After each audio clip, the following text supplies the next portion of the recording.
Currently, I'm the vice chairman of the PCREC. I also own a garbage and recycling collection business here in Pinellas County. And, you know, going through this election cycle and having a really incredible night on Tuesday and seeing what we did nationally, as we focus even, you know, more locally here, we've got a lot of work to do. We have got to, you know, come together as a party, and we've got to be organized so that we can begin winning these countywide elections again.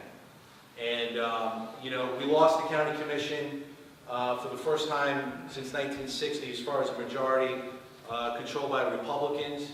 And, you know, the county commission and our municipal races, those affect us and our lives each and every day more so than anything else. So one of my goals, if I'm elected chairman in December, is to, you know, roll out a strategic plan. What are we going to do? How are we going to do it? How are we going to organize our volunteers?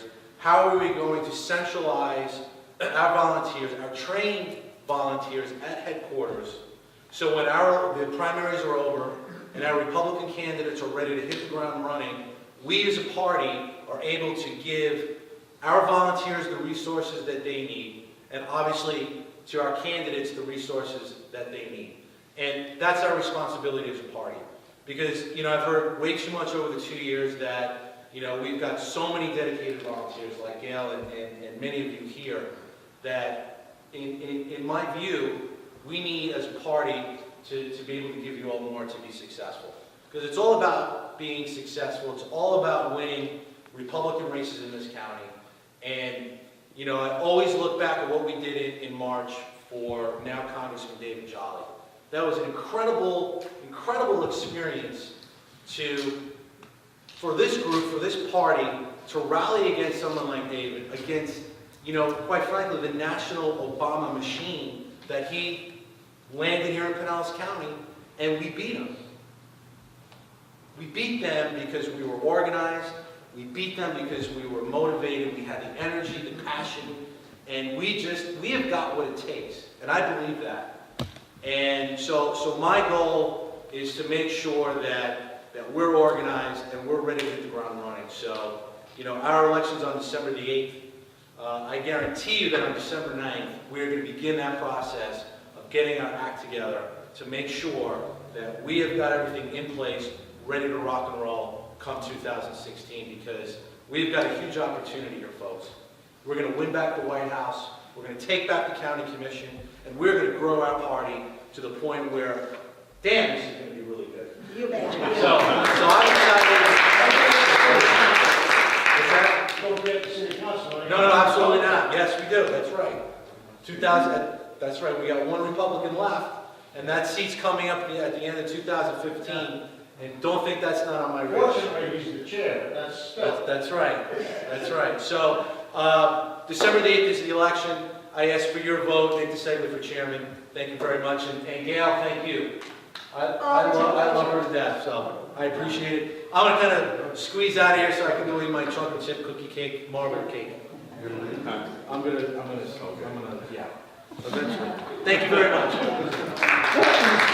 Thank you, Mayor. I just want to say, young people running for office, I mean, it just makes my heart happy. Our next chairman candidate is Mr. George Farrell. Come on down, George.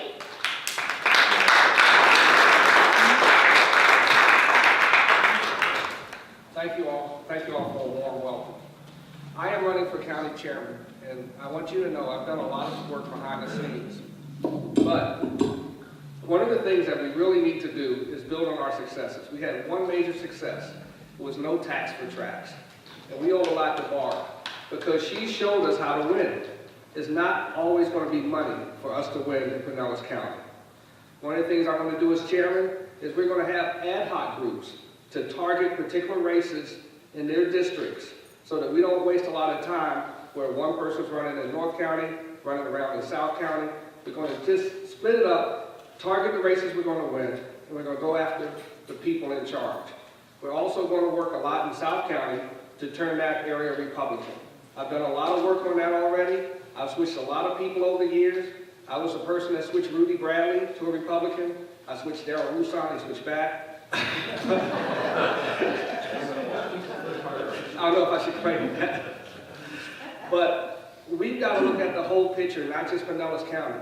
There's somebody in Pasco County we have to take the head off. We've got to go after Mr. Fasano because he's a turncoat. We've got to help them in Pasco County because we got to show that you can't take an appointment from the governor and then turn your back on him. We can't allow that to happen. So there's a lot of things we have to do. We have to come together as a party. We have to reach out to a lot of other groups. We've got to start bringing more people to the meetings. And we've got to learn from our wins. We've got to learn from Barb because she taught us how to win, not with money, but with street smarts. So we've got to take her lesson. She had the best lesson in this county. We've got to learn from her. We've got to get her to run for county commission. That's right. So I'm going to thank you all. I'm going to ask for your vote. I know a lot of you don't know me, kind of consider me an outsider, but I've been around for 10, 15 years. I really want your vote. I really want to work hard on this party, and I'm going to bring a lot more people to the table. We're going to add some ad hoc committees, so you can target in St. Pete, you can target in Tarpon, you can target in South County, you can target in Safety Harbor, because we need targeted groups to go after candidates in those races on county commission and school board. We have 11 F schools, and we're 40,000 votes short. So we've got to go after the races we can win. We've got to knock people off, and we got to turn this county red. Thanks a lot, Gail. Thank you, George. And George really has been around for a long time. I remember working with him probably about 10 years ago. So he's been around for a long time. Thank you. And next, we're moving to the vice chairman. We have Mr. Todd Jennings, my favorite young Republican.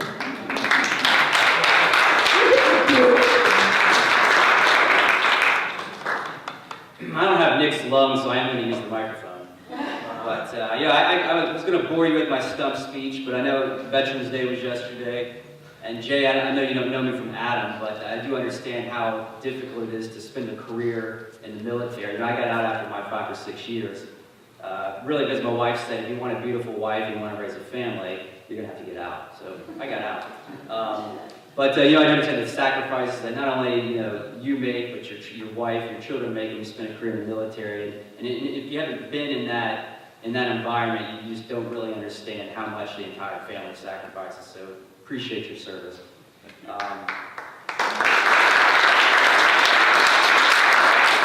It's funny, when I was growing up, it seemed like every elected official, Republican and Democrat, was a veteran. And this past election cycle, this past presidential cycle, I think it was the first time in history that we didn't have at least one veteran on the presidential ticket on either side.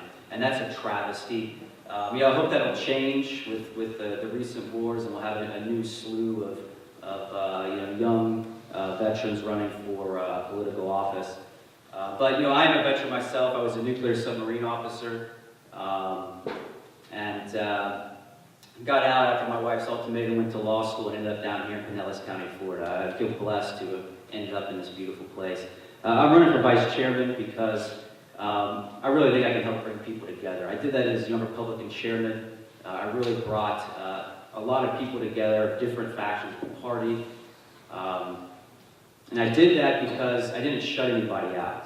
I thought that as long as you can treat your fellow Republicans with courtesy and respect and you can be professional, there's absolutely no reason that your voice can't be heard. And that's what I'll do as vice chairman. I really want to aspire to treat every Republican with courtesy and respect, to help bring us together behind our shared values.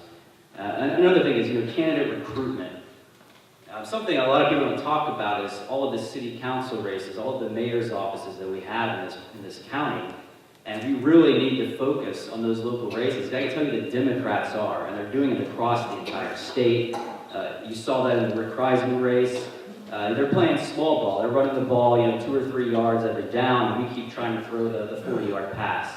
And they've been doing that for 30 years on the federal level, and they're doing it at the state level now. So we really need to, come together, recruit candidates who are good conservatives, who are successful in their personal lives, who we know will be successful in campaigns and implementing conservative policies. And we need to get them into our city councils, our mayor's offices, and really build a bench and a farm system for the future. That way, when the next state legislative race or God forbid congressional race pops up in a special election, we will already know, who we want to tap to run for that seat. So, my name is Todd Jennings. I'm running for vice chair of the Pinellas County Republican Executive Committee. And for those of you that are members, I respectfully ask for your vote on December 8th. Thank you. Thank you, Todd. And our next candidate is Mr. Casey Cox, who is running for treasurer. We need a good steward to take care of our money.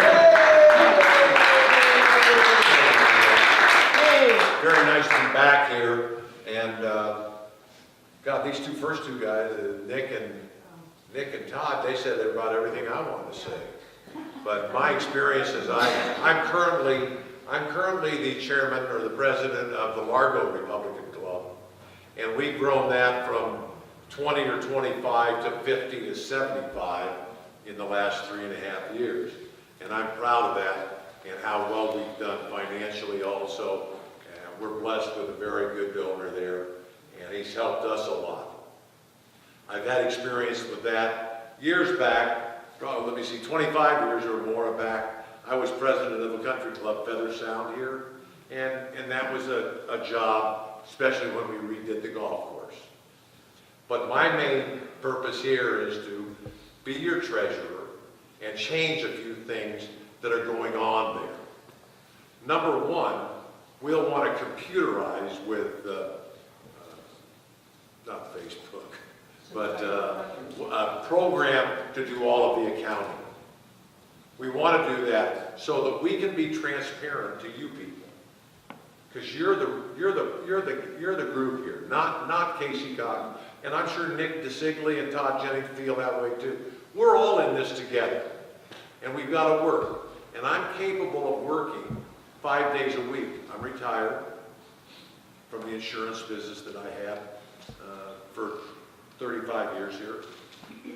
But I want to work at it because I have real passion for the Republicans, this county particularly, being red. And with all of the elections we've got going in 2 years and 1 year, well, first, it's going to be imperative that we get people together working and we find all of the little nuances we need to win elections. And I'm with as Todd said, I'm for every city being red. Every one of them. I'm for all of the commissions and all of them being red. That means we'll have the whole county being red again. And that's most important to me. And I can handle all of the treasurer's work. Plus, I can do other things. I think we've come up with an idea to have a downtown Republican Club luncheon type situation. Not a businessman's, but business people. To have that luncheon maybe 6 times a year and get speakers to come in and talk. And make it not a long luncheon or anything like that, but make it a short luncheon. Make it an hour and 15 minutes at the most. So we can get the businessmen in and helping us financially also. That's important. But I'll be able to go out and help Nick raise money for the party. And believe me, folks, one thing you can depend on, if you ever ask me a question about anything concerning the treasury or anything else, you're going to get the absolute truth. Because the best person I ever met in my life was my father. And that's the way he operated. The truth. And be right up front with people. And that's why I want to be your treasurer. Thank you very much. I would appreciate your support, you members of the PCREC, December 8th. Thank you.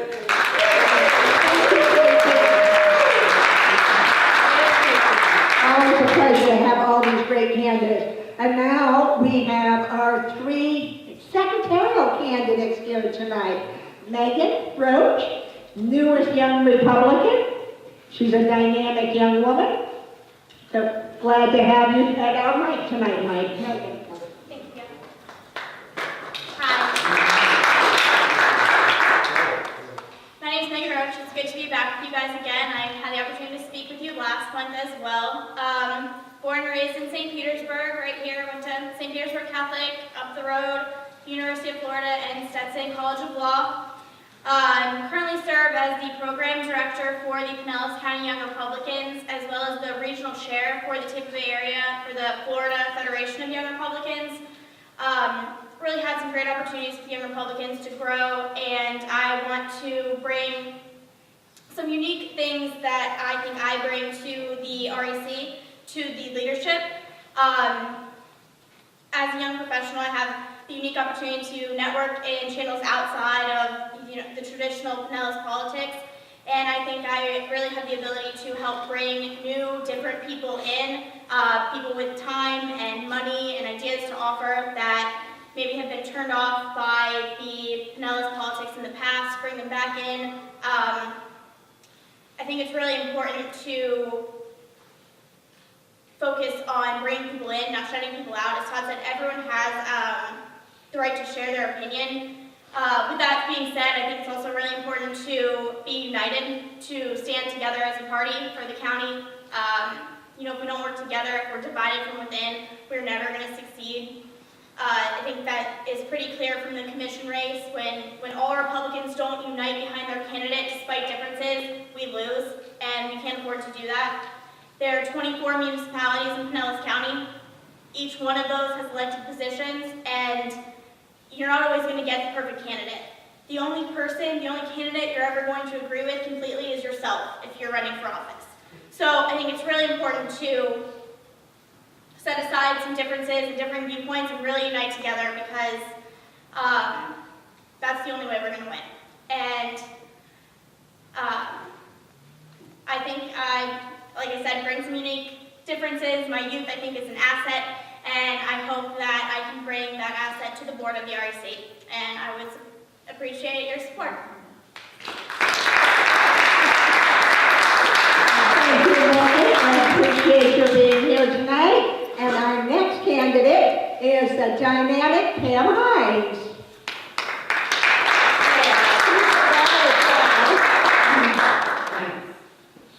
Hi, I'm Pam Hines, and I'm running for secretary for the Pinellas County Executive Committee, and I believe I have the expertise, political experience, and the knowledge for the job. Many of you may know me as a photographer, but I also am a trained administrative assistant, medical assistant, and programmer. I also have my own computer business for over 30 years. Some of my many varied customers have included Congressman Young and 20th Century Fox, working on the movie Cocoon. I have published many photos in magazines and newspapers, edited training manuals, published a 12-page monthly newsletter for the VA at Bay Pines, have written an informative medical pamphlet called How to Be a Responsible Patient, which has gained national attention through Channel 8. I presently volunteer at the VA and now serve on David Jolly's Veteran Council. Currently, I'm also the District 66 Chairman. I help the GOP headquarters. I help the candidates. I create graphics, pamphlets, flyers, databases, social media websites, organize fundraisers, meet and greets, phone calls, precinct walking, and manage campaign offices. I have served as a board member and secretary with several charities. As a cohesive board member, cohesive is a word because we want to be cohesive. As a board member for the PCREC, one of my goals would be to improve communication among the members of the community, the media, donors, and candidates. Because of recent positive wins and looking forward to 2016, more than ever we need to stick to our Republican principles, be knowledgeable about issues, and enthusiastic about our goals. We have a big task ahead of us in Pinellas County, and I will support conservative solutions, help recruit good Republicans, and organize Republican voters precinct by precinct, which I've already done. Another very important concern is building and rewarding people like we have in here. Our greatest asset, our volunteers. Without committed volunteers, our efforts are impossible. If chosen as secretary, I will remember that we are here for each other as I always have been. And as a Republican, I will continue to stand strong. with you because I know together we will make the difference. Mark your calendar to attend the December 8th meeting for the PCREC meeting, and please vote for me, Pam Hines.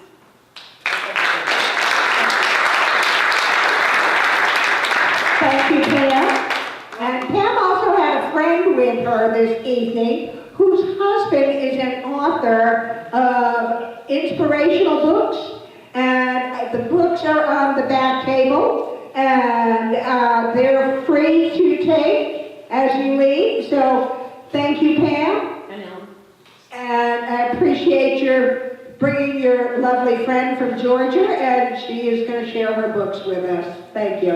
And our last candidate is for secretary, Ms. Pam McAloon. Well,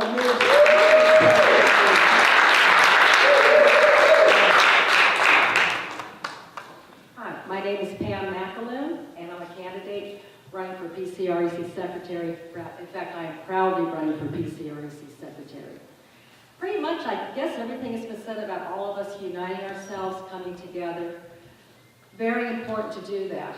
But one thing, well, I'll tell you a little bit about my background. I do have a leadership background in nursing.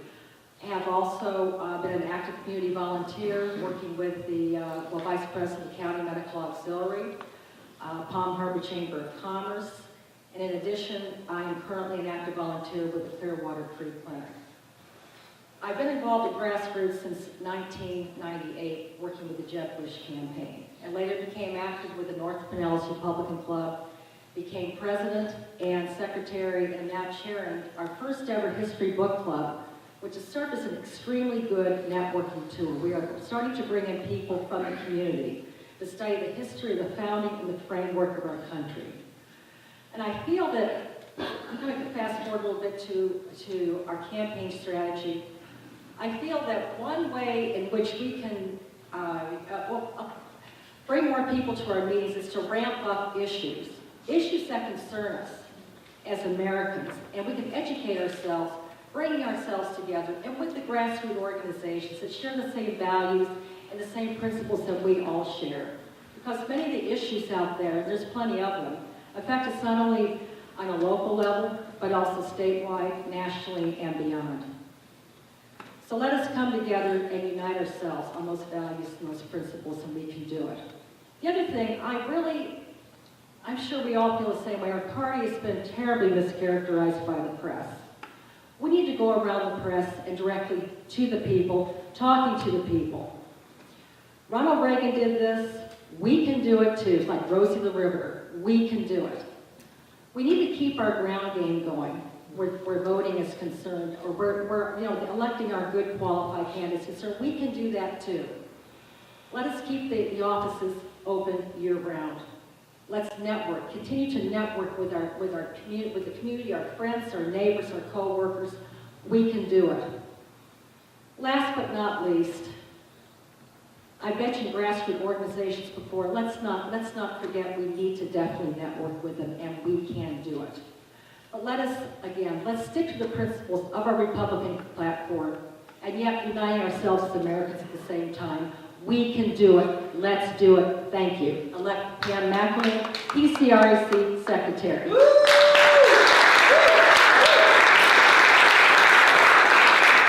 do we really have a wonderful group of candidates?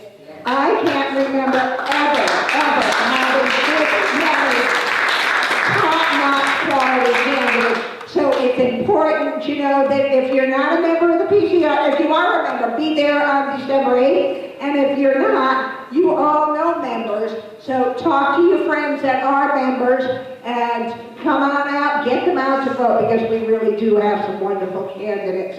And I also, Jim Frisch is not a candidate, but he is a former member of the Florida House of Representatives.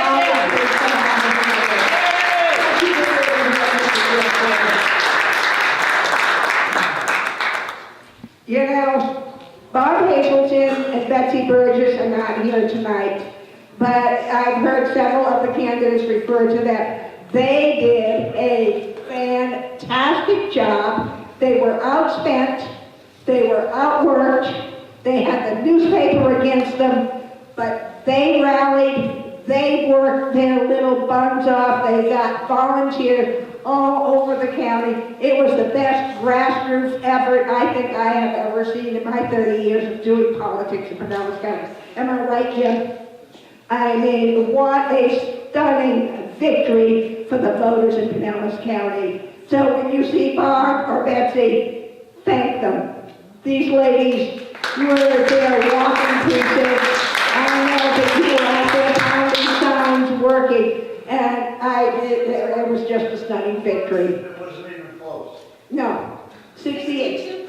62-40. 60. 38. 62 to 38. Amazing. Absolutely, it was stunning.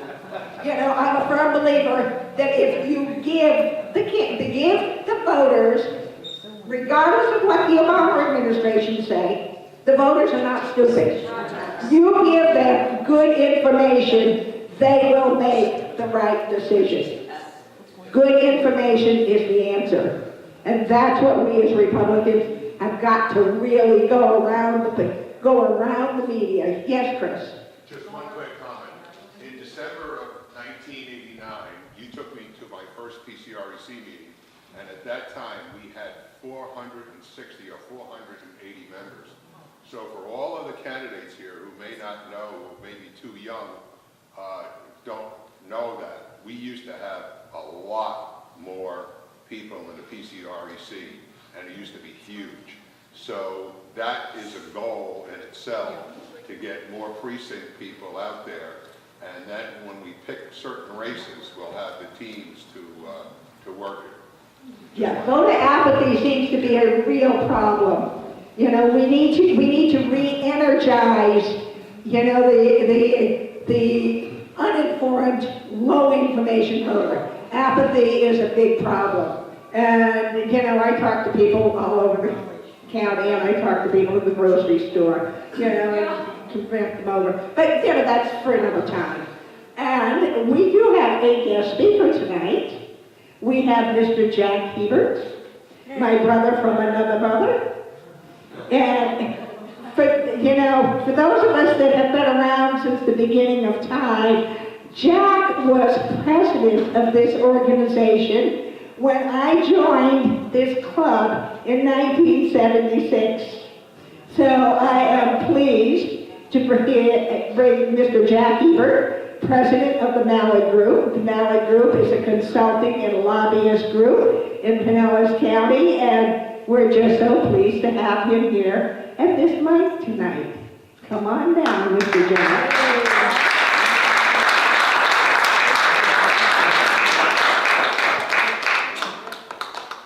Thank you, Sister Gail.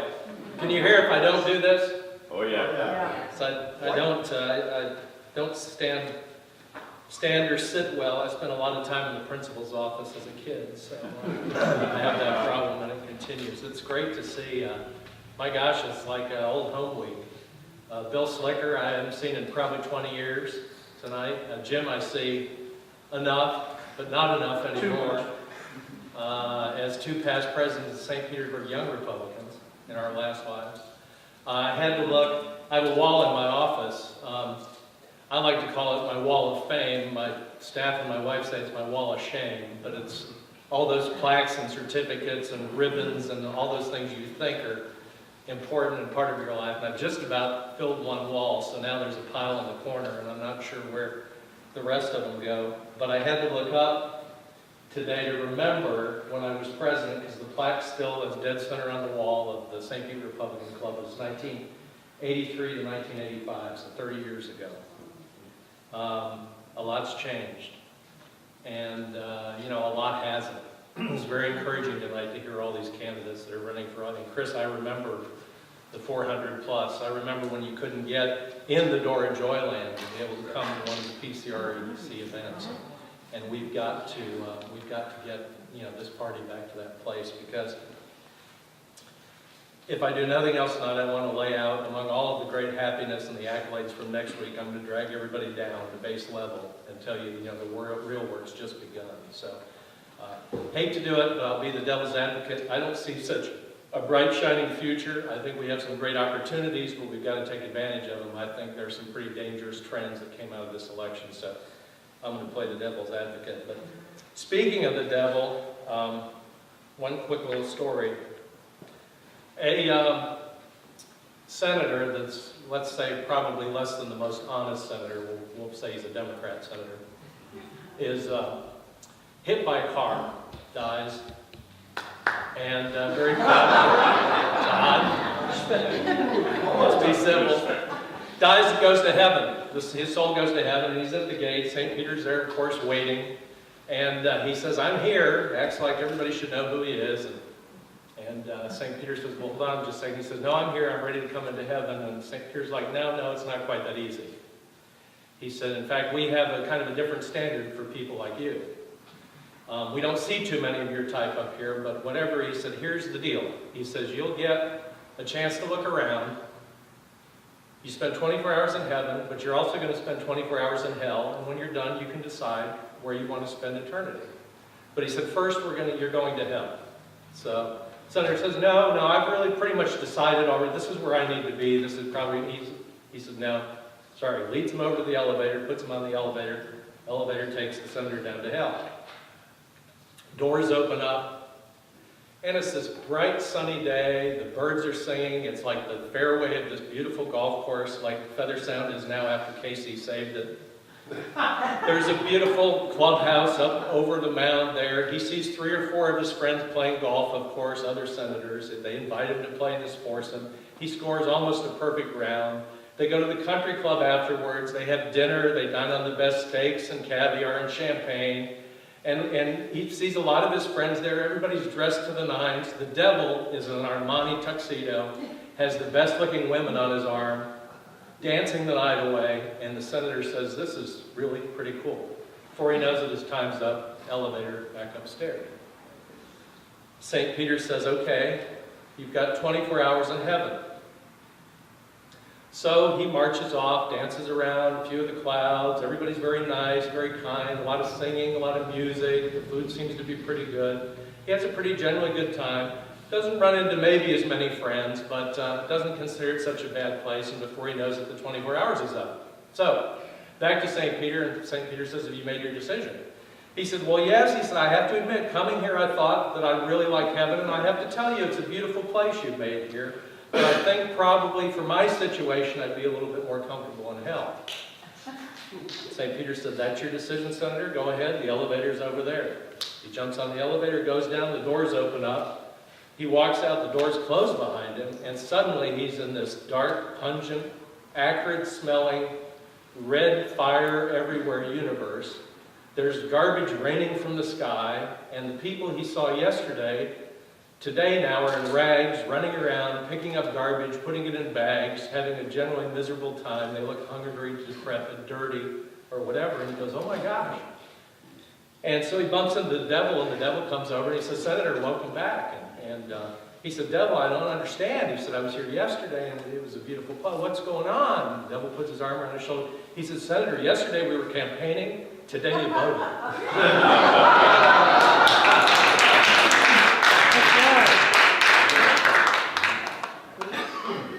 So if there is some good that came out of it last week, probably also some bad. And I'm going to talk a little bit about the good and a little bit about the bad and try to draw a few conclusions, but leave you at least with some thoughts.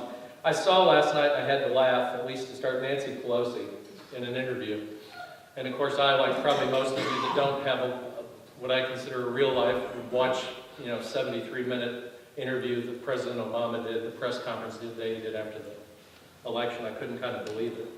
But Nancy Pelosi was even better. And this quote I had to write down when she was asked about the outcome of the elections. She says, I do not believe what happened the other night is a wave. There was no wave of approval for Republicans. I wish them congratulations, they won the election, but there was no wave of approval for anyone. There was an ebb tide for us. And I don't know if you've seen any of the other interviews where it's complete denial. She will probably be reelected as minority leader. Good for her.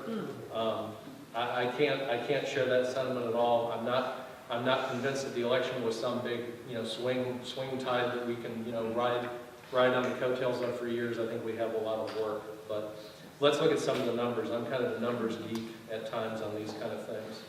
Obviously Congress, great, 233 at last count. We've got a couple seats, I guess, still in play, but it looks like Republicans are going to have 233 or more.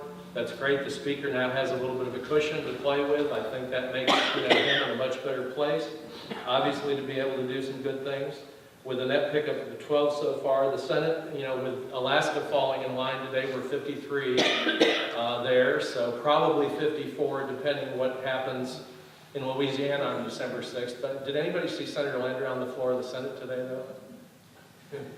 It was Nancy Pelosi. She's now calling, we have to quickly get the pipeline, the Keystone Pipeline going. That is her number one mission now. Yeah, current chairman of the Senate Energy Committee, about not to be on that committee, and now all of a sudden the Keystone Pipeline is the top priority for December 5th. So the Senate's a changed place. I will tell you, I think that Senator McConnell, assuming that he does, I think it's all given that he'll be our next leader, has a hard time. I think he's going to have kind of a John Bonner, situation in the Senate there. Even with 3 or 4 seats, it's going to be difficult. What's going to be key, obviously, are those red state Democrats. If he can attract 3 or 4 of those senators, some that may lean that way and read the tea leaves, for the next election that are up in 2016, may be able to do some things. Remember, in the Senate, in the U.S. Senate, you've got to have 60 votes to stop a filibuster, and at 53, 54, that's tricky at best, and you've got to have 67 to override a veto, and that's going to be, next to impossible, unless something changes there cataclysmically. The takeaway, the notables from that, Democrats now are at an 80-year low, in terms of numbers in the House, which is you've got to go back to FDR's midterm to get the same kind of numbers that they have now. Only 2 of our House congressional Republicans didn't win re-election. Of course, we have the Louisiana runoff, and I'm calling it that the red state Democrat senators that are going to be up are going to be key to this whole thing, and you're starting to see some of the centrists coming up now, like Manchin, Hedekamp, and the rest of them are starting to, maybe we need to work across the aisle a little bit. Maybe we need to talk to the president and straighten things out. In the governorships, I think we've got a 1 or 2 gain or whatever. The good news is we had a lot up and we didn't lose anything, so we did pick up there.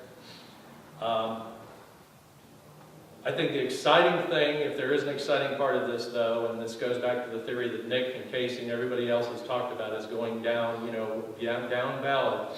We picked up 9 or 10 more states in terms of legislative control, and I think that is a big deal. I think you're finding more and more, we're finding more and more that that's not just the home of your farm team, that's also where a lot of your policies start, that's the incubator for a lot of change. It's surely not coming out of Washington right now, so I think that's important.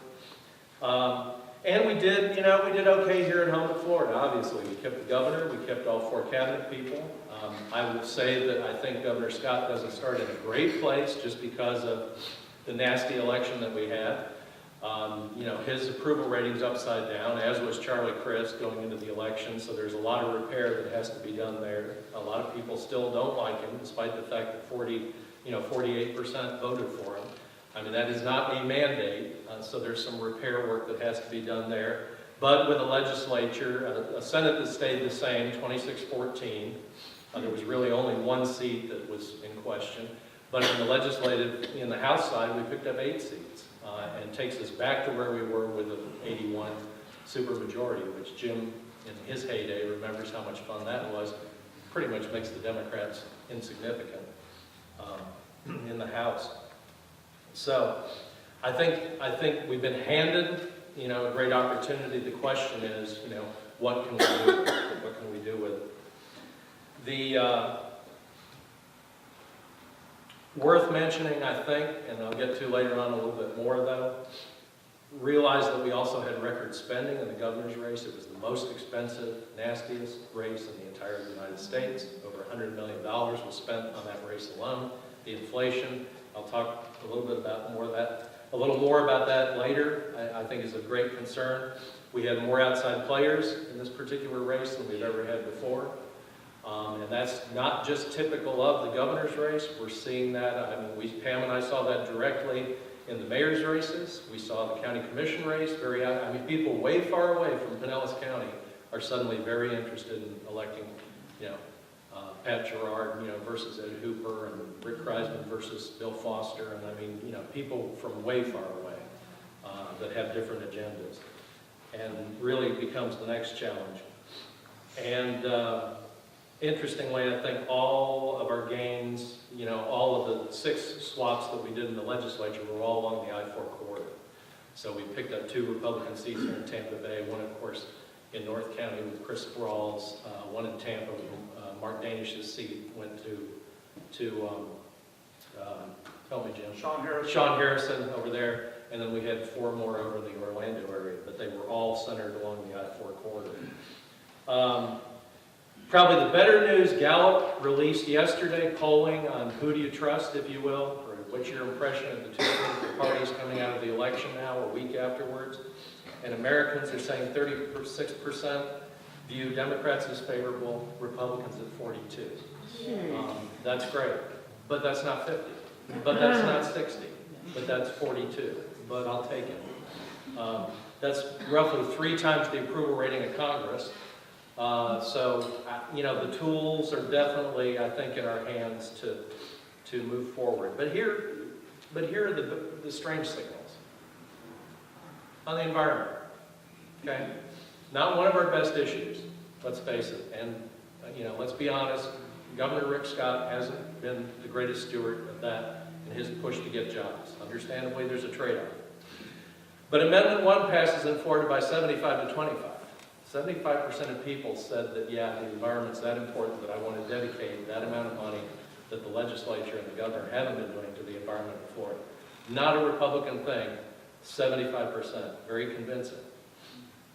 Judicial appointments, that idea, largely Republican, the voters said no, don't like that. Medical marijuana, the Republicans for the most part said no. People that voted said yes, to the tune of 58. Look outside of Florida, 2 other states passed medical marijuana. District of Columbia now has, recreational use. They're adding to the number of states around the country. Clearly an issue that we're out of step with on that. The minimum wage, not a Republican issue, raising the minimum wage for the most part. You didn't see a lot of people railing on it. In fact, you saw a lot of Democrats railing in their campaigns, particularly for the Senate, saying that their Republican opponents were unfeeling, they didn't care about the poor, the minimum wage was a top issue. Didn't translate that way. 5 states with minimum wage increases on ballot questions all passed. 4 were solid red states, okay? But these minimum wage initiatives passed from the states. Abortion. Colorado and North Carolina had initiatives that would have severely restricted a woman's right to choose. And in that case, North Dakota, you can't get much redder than North Dakota, said no to the abortion thing. This year, not any, but I really look across the landscape, any big gay marriage proposals across, but if you go back to 2012, you'll find 4 states, all that voted either not to allow, either to prohibit same-sex marriage, or to allow same-sex marriage, or to prohibit bans on same-sex marriage. So, and there are 26 states, I think at last count, that have all done that. The Supreme Court's looking at it now. Not a Republican kind of position at all, but yet the populace is moving in an entirely different direction. Let's look at one other thing. So my point is, we have this great sentiment on issues, and someone talked earlier about, we need to center on issues. Maybe we need to think about those core issues a little bit more as we go and we plan at the other elections, because obviously some of this is not translating, or either people are not being able to tie together candidates with a specific issue. Turnout. I'll tell you, this is not pretty. The president alluded to it too. Of course, he had you believe that, the 65% of Americans that sat home were, speaking silently for him, which defies any logic that I know. National turnout was just over 36%. 36%. In Florida, we were just over 50, 50.5. God bless us for that. And in Pinellas, thanks to many of you in the room, probably 57%. Miami-Dade, 40%. Broward, less than that. 43 states across the country had turnout that was less than 50%. So, I mean, at least we weren't in that category. At least we were above that. The lowest turnout in 42 years that we've seen, in 72 years, the last time was 1942, in the midterm election, the FDR. And interestingly, another takeaway, Colorado put in place this election for the first time a complete mail-in system, mail-in ballot system, similar to kind of what we do in Pinellas County almost, or whatever, and they were among the 4th highest turnout states, so maybe some indication there. But let's do the math, real quickly, okay? 320 million Americans, okay? 250 of voting age, a quarter of a billion, let's say, of voting age. Of that are registered 180,000. Voted in this past election, 67 million. So effectively, we're talking about 21% of the people are making the decisions for all the others, for 79%. Folks, that's got to change. That has to change. Okay. Let's look at something else. This probably, I think, is more troubling to me and more concerning. And I shouldn't say that because this is my industry, and it's, campaigning is a growth industry. Florida's governor's race, I alluded to, over $100 million. Set a record in the country, set a record in the state, obviously. Rick Scott spent almost twice what Charlie Crist did, the majority of it negative ads. St. Pete Times said Florida, their estimate, and I think it's low, statewide spending on campaigns was about $435 million. In fact, somebody wrote in the St. Pete Times today in the letters to the editor, imagine what we could do if we took that money to poverty and helping people and all that money that was wasted on all these negative ads. That's another issue. The U.S. estimate is somewhere between $4 and $6 billion on this election. And that's the money, folks, that we can kind of count. That's not including what's happened in terms of the super PACs that don't report and don't have to report. We don't really, we have a hard time until we get a couple years down the road and get to see some of the tax returns from the Koch brothers, Americans for Prosperity, and some of those other groups. So I thought it'd be fun, looking back 30 years since I last had the gavel here to roll forward to Gail. By comparison, in 30 years, the median household income in this country has grown about 125%, which is not good. But over 30 years, about 125 to 130%, depending on what. Gross domestic product 3 times, 300%. Private college tuition costs 311%. Over 30 years' time, gone up 300% some percent. Healthcare, no surprise, 425%. And if our current president has his way, it'll be 600% before the end of next year, I assure you. Political campaign spending, 555% increase in the last 30 years. Now, is this coming out of your bank account? Yes. For the most part? Some of it is. Some of it is. But is most of it? No. I will tell you that is not the case. 400% of that 555% growth has happened in the last 10 years. What's happened largely in the campaign arena in the last 10 years? In 2002, we had bipartisan campaign reform. Remember McCain-Feingold that we still talk about? A few good ideas in there, some not so good ideas. That's when the spike started, and then it really took its jump in 2010 when the Supreme Court took 100 years of precedent, threw it out in the Citizens United decision. Now, I'm a real no government, less government kind of guy, free speech, absolute First Amendment kind of guy. But I've got to tell you, I still have major pause believing that corporations have the same rights as citizens. I think we need to seriously, and I think I'm not alone, and that's not a Republican thing to say, but I think we need to take a look at it. The free market may not always be the answer. And I will tell you firsthand, being in the political campaign business, I have seen this not only in numbers, but in personality. Jim Frisch will tell you that. Anybody that's run for office in the last 10 years will tell you. I can't tell you the number of times I pick up the phone in the middle of the night and I talk to one of my candidates who's not sleeping and says, Jack, I don't feel like we're in control of our campaign anymore. And my answer is usually, you know, Senator, Representative, Commissioner, or whatever, or wannabe, you're right, you're not in control. There are other people out there running your campaign, whether you like it or not. And I will tell you that their agenda may not match your agenda, and I think that's particularly troubling.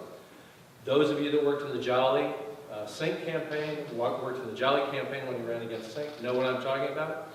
Pam, those that helped in the Bill Foster campaign, know exactly what I'm talking about. We had money coming in from the Kreisman campaign, at its best, had 80% of its money coming from outside of Pinellas County. And I'm not talking about from Pasco. I'm talking from North Carolina. I'm talking from California. I'm talking from Sarasota. I'm talking from big donors and big groups all outside of the state, deciding what the future of the issue and the political landscape in St. Petersburg should be. It's not right. And we've got to do something to fix it. So, I'm not going to tell you how to fix it. I just want you to go home and think about it. And I think you've heard some of it tonight. You know, we've got to take back, at a grassroots level, we've got to take back some of this, and we've got to stop some of this. We've got to win it with ideas. People ask what happened in this election. I say, hey, this is easy. It wasn't Republican-Democratic. Money won, ideas lost. You know, with all due respect, tell me what bold, great initiatives Rick Scott's going to do in the next 2 weeks. You can't, other than maybe get some jobs. You can't tell me anything else. No more than you can tell me what Charlie Crist was going to do. But I can tell you who's the bigger dirtbag, kind of, sort of. I mean, they're both pretty dirty. And most Floridians felt, you know, 47, 48, didn't like either of them. 40% kind of liked him, and then I guess 8% held their nose on election day and voted for Scott. And so I don't like him, but I, you know, what am I going to do? That's not good. That's not right. That's not the kind of public service for people that I expect. Okay, 727 days till election 2016. Okay, not to start counting or anything. And our work's just begun. Here's what we face in 2016. This year we had 20 U.S. senators on the Democrat side up and 13 Republicans. Guess what happens in 2016? 10 Democrat senators are up and 24 Republican senators are up. Turnout. According to the exit polls this time, 2014, 12% of the electorate was African American. They're projecting based on 2012 numbers, looking forward to 13, there'll be an increase of 1%. Among Hispanics, 8% this time. There will be 11 to 12% turnout among Hispanics next time, all things being equal. Here's the big one. Youth, 18 to 29, pathetic 13%, but they are saying that in a presidential year, we'll probably see a 19% turnout. 19% of the electorate be from that particular age group. Folks, young people are not voting, which is the other takeaway. I mean, if there's a lot of money involved in politics, as the first problem, the second problem is we're disenfranchising the young people. I was on a panel a couple weeks ago, joined with Dr. Susan McManus. Many of you recognize the name from the USF. I've worked with Susan on a variety of projects. She has my high respect. I think is one of the brightest political scientists in the state. And we were on a panel, and at a break, we were kind of comparing notes and, you know, playing baseball numbers.